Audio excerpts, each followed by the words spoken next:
हरि ओम.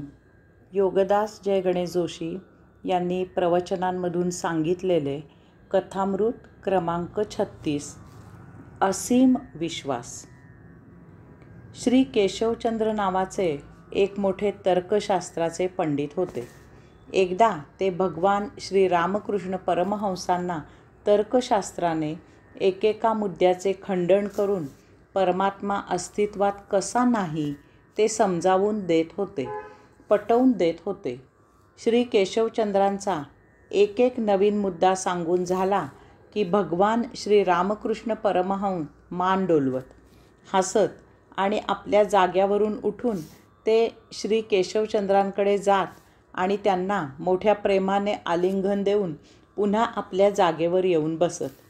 मग पुन्हा नवीन मुद्दा एकाग्र होऊन ऐकत आणि मान डोलवत, हसत आणि आपल्या जागेवरून उठून श्री केशवचंद्रांकडे जात आणि त्यांना मोठ्या प्रेमाने आलिंगन देऊन पुन्हा आपल्या जागेवर येऊन बसत. असे प्रत्येक मुद्द्याचे वेळी घडत होते. हे पाहून श्री केशवचंद्रांना नवल वाटले.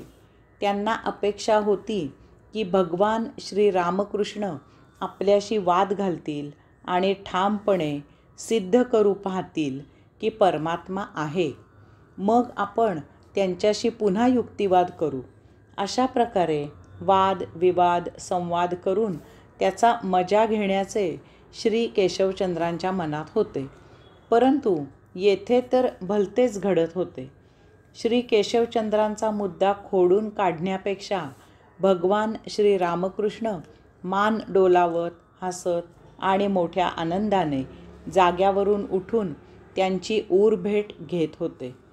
श्री केशवचंद्रांना वाटले की हा मनुष्य भोळा आहे, भाबडा आहे, त्यामुळे ते काय सांगत आहेत ते कदाचित त्यांना समजत नसावे.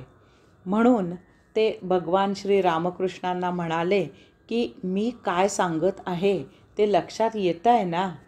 मी आपल्याला मुद्देसूदपणे पटवून देत आहे की परमात्मा अस्तित्वात नाही. त्यावर भगवान श्री रामकृष्ण परमहंस म्हणाले की म्हणूनच मी त्याच्या लीलेला हसत आहे.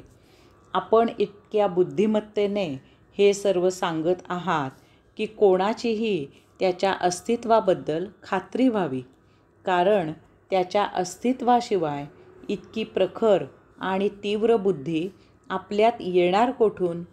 वा, परमात्मा स्वतःच मला पटवून देऊ पाहत आहे की तो अस्तित्वात नाही.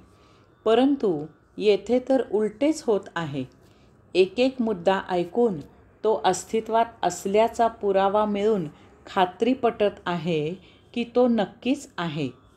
ही मोठी अजब लीला आहे त्याची. म्हणूनच मी त्याची आपल्या माध्यमामधून ऊरभेट घेत आहे. अहो, आपण नाही असे इतक्या उत्तम प्रकारे त्याच्याशिवाय इतर कोण पटवू शकणार? हे ऐकून श्री केशवचंद्र स्तिमित झाले. भगवान श्री रामकृष्णांच्या पुढे नतमस्तक झाले. हरि ओम.